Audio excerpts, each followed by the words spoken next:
ऊष्मा पूछ ले रहा है, ठीक है, ऊष्मा पूछ लेना।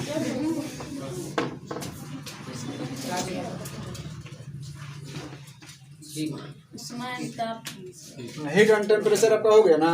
तो बताइए तो ऊष्मा को आप पूछ ले रहे जिनसे बताइएगा, बताइए तो ऊष्मा को परिभाषित कीजिए। ऊष्मा क्या है? ऊष्मा एक ऊर्जा है जो बोलिए। ऊष्मा एक ऊर्जा जो गर्माहट उत्पन्न करता है, मतलब गर्मी लगता है। परिभाषित हो गया, पूरा बढ़िया से कीजिए, बोलिए। उसमें एक प्रकार का ऊर्जा है जिससे कार्य में बदला जा सकता है। परिभाषित हो गया। गर्माहट का अनुभव उसमें एक प्रकार का ऊर्जा है जो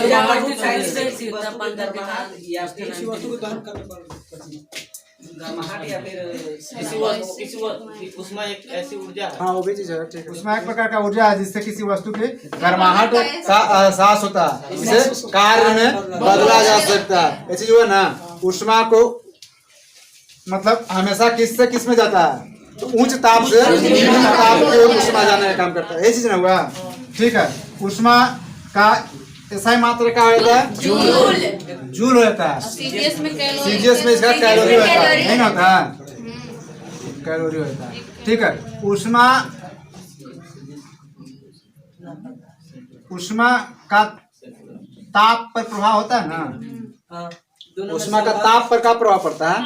जैसे आपका भौतिक परिवर्तन में ताप होता है, ठीक है, ताप पर प्रभाव होता है, आयतन पर प्रभाव होता है, और उसकी अवस्था में परिवर्तन होता है। ये जो है ना, ताप पर प्रभाव का होता है। गर्म करने पर उनका ताप बढ़ता है।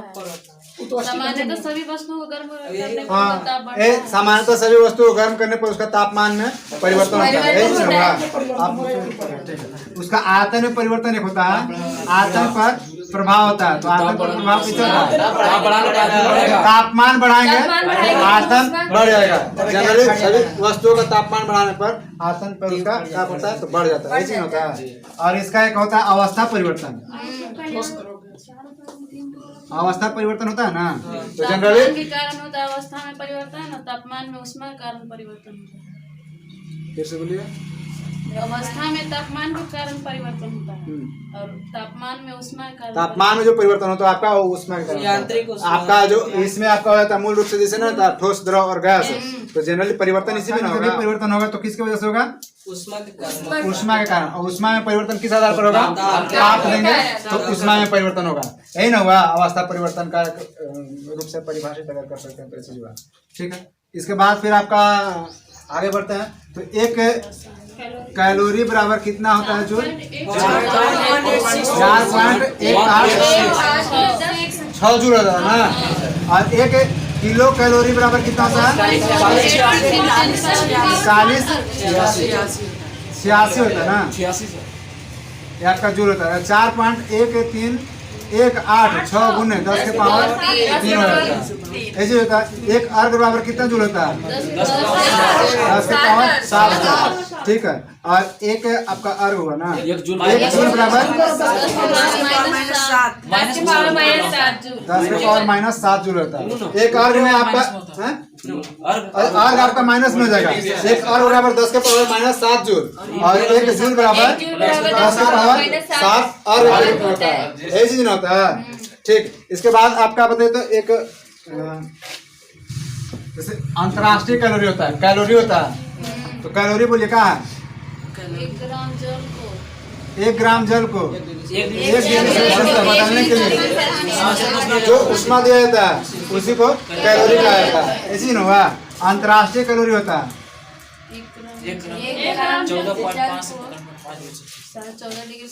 1 ग्राम जल को 14.5 डिग्री सेल्सियस से 15.5 डिग्री सेल्सियस तक गर्म करने पर जो आवश्यक ऊष्मा 15.5 डिग्री सेल्सियस तक गर्म करने पर आवश्यक ऊष्मा की मात्रा को अंतर्राष्ट्रीय कैलोरी के नाम से जाना जाता है।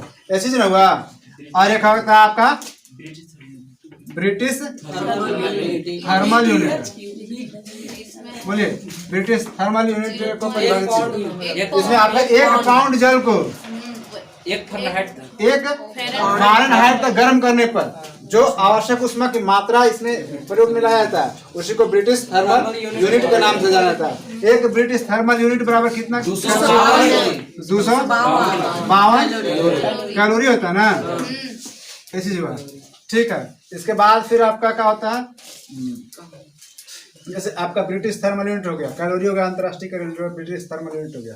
इसके बाद फिर आपका आ जाएगा ताप होता है, एक आपका ताप मापी हो जाता है, फिर आपका आता है द्रव ताप मापी हो जाता है, एक आपका गैस ताप मापी हो जाता है। ठीक है, एक आपका क्या होता है डॉक्टरी थर्मामीटर या ताप मापी थर्मामीटर होता है, ये चीज होता है ना। एक आपका होता है प्लेटिनम प्रतिरोध ताप मापी, प्लेटिनम प्रतिरोध ताप मापी। एक आपका और होता है, एक आपका होता है पायरोमीटर के रूप में होता है ना, पूर्ण विकिरण ताप मापी, पूर्ण विकिरण ताप मापी। एक और होता है लास्ट में आपका, पहले यहाँ तक देख लेना। ठीक, बोले तो ताप को परिभाषित कीजिए, ताप को परिभाषित कीजिए। किसी वस्तु की गर्माहट को उस चीज का ताप कहा जाता है, उसे उसका ताप कहा जाता है, ये चीज ना हुआ। और ताप का सही मात्रा का होता है केल्विन होता है, ये चीज हुआ। ताप मापी का है,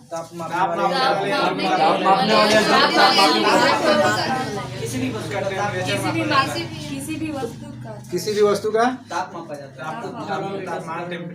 किसी भी वस्तु का ताप जिस यंत्र से मापा जाता है उसे ताप मापी कहा जाता है, ये चीज ना हुआ। अब ताप मापी में अलग अलग आपका ताप मापी होता है, जैसे द्रव ताप मापी है, तो द्रव ताप मापी में मूल रूप से द्रव ताप मापी में किसका किसका प्रयोग किया जाता है, पारा और अल्कोहल का प्रयोग किया जाता है। अब पारा जो होता है ये आपका 40 डिग्री से लेकर के -40 से लेकर और 350 डिग्री सेल्सियस तक के अगर ताप को मापना है तो किसका प्रयोग करेंगे, पारा का प्रयोग करेंगे। और -40 से नीचे के ताप को मापना है तो अल्कोहल का प्रयोग करेंगे। अल्कोहल जमता है कितना डिग्री सेल्सियस, -115 डिग्री सेल्सियस पर। पारा जमता है -39 डिग्री सेल्सियस पर, ऐसी होता है। पारा उबल जाता है कितना पर, 357 डिग्री सेल्सियस पर ये पारा उबलना चालू होता है, ऐसी ना होता है। अब तो कुछ नहीं है इसे पारा वाला में। द्रव ताप मापी हो, गैस ताप मापी में किसका प्रयोग किया जाता है, हाइड्रोजन और ऑक्सीजन का। हाइड्रोजन का प्रयोग कितना डिग्री सेल्सियस तक के ताप को मापने के लिए, हाइड्रोजन और नाइट्रोजन होगा। अच्छा ठीक है, नाइट्रोजन होगा। तो हाइड्रोजन का प्रयोग कितना डिग्री सेल्सियस तक के ताप को मापने के लिए, 500 डिग्री सेल्सियस तक के ताप को मापने के लिए। और नाइट्रोजन का प्रयोग 1500 डिग्री सेल्सियस तक के ताप को मापने के लिए किया जाता है। गैस ताप मापी में ही ना हुआ, गैस ताप मापी में हाइड्रोजन और नाइट्रोजन का प्रयोग किया जाता है, इसमें हाइड्रोजन 500 डिग्री सेल्सियस तक के ताप को मापता है, नाइट्रोजन 1500 डिग्री सेल्सियस तक के ताप को मापता है।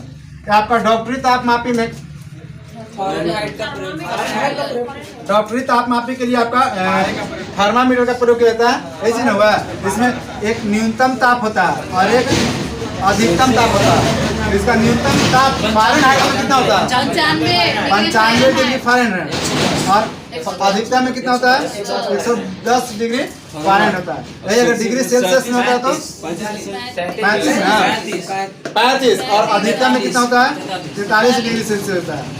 ऐसे होता है आपका डॉक्टरी ताप मापी के लिए। अगर 43 से ज्यादा अगर बुखार है या फ़ारेनहाइट में 110 से ज्यादा बुखार है, 110 तक भी अधिकतम आ गया तो व्यक्ति का स्थिति जब नाजुक हो जाता है, ऐसे होता है ना। 95 हमेशा 95-97 बुखार आदमी का टेम्परेचर रहता है, ठीक है। जैसे 90 है तो वो दिक्कत है, ठीक है, तब वो दिक्कत है। अब आता है आपका प्लेटिनम प्रतिरोध ताप मापी में किसका प्रयोग किया जाता है, प्लेटिनम प्रतिरोध ताप मापी में कितना से कितना डिग्री सेल्सियस तक के तापमान को मापा जाता है, तो -200 से आपका माइनस में होता है। प्लेटिनम प्रतिरोध में -200 से लेकर के 1200 तक के ताप को माइनस में होता है। -200 से 1200 तक के ताप को मापने के लिए प्लेटिनम प्रतिरोध ताप मापी का प्रयोग किया जाता है, ठीक है। और प्लेटिनम प्रतिरोध ताप मापी सीधे, हाँ जी माइनस में तो होता है। ठीक है, माइनस में होता है। एक आपका -200 से 1200, एक -200 से लेकर के और 1600 तक ताप को मापने के लिए किसका प्रयोग किया जाता है? ताप युग ताप मापिका। प्लैटिनम प्रतिरोध ताप मापी आपका किस सीबेक के प्रभाव पर आधारित होता है ना? अच्छा, ये प्रसार गुणांक पर हो जाता है, ठीक है। और ये आप ताप युग्म ताप मापी होता है, उस सीबेक पे आधारित होता है, ठीक है। ताप युग्म ताप मापी -200 से 1600 डिग्री सेल्सियस तक के ताप को मापा जाता है। प्लैटिनम प्रतिरोध में -200 से 1200 डिग्री सेल्सियस तक को ताप मापा जाता है। ये आपका प्रसार गुणांक पर और ताप युग्म ताप मापी आपका सीबेक के प्रभाव पर आधारित होता है। पूर्ण विकिरण ताप मापी, जिसको पायरोमीटर के नाम से भी जाना जाता है, यही होता है।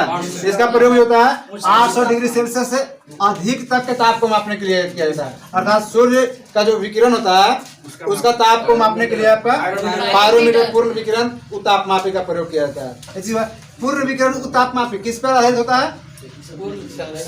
किस पर आपका नहीं होता? एक स्टीफन का नियम होता है। स्टीफन का नियम क्या होता है? किसी वस्तु की उत्सर्जन क्षमता E उसके परम ताप T के समानुपाती होता है या अनुक्रमानुपाती होता है। चौथे घात के अनुक्रमानुपाती होता है। E समानुपाती T के पावर 4, यही ना आपका हुआ?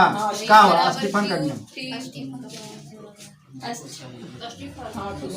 किसी वस्तु की उत्सर्जन क्षमता E उसके परम ताप T के चौथे घात के अनुक्रमानुपाती होता है, आपका स्टीफन का नियम कहलाता है। ये चीज हुआ ना। इसके बाद फिर आपका क्या था? कुछ आपका और भी है, जैसे एक आपका होता है जनरली फ़ारेनहाइट होता है, ठीक है, डिग्री सेल्सियस होता है, आपका केल्विन होता है, एक र्यूमर होता है ना। तो पहले डिग्री सेल्सियस देख लीजिए, फिर आपका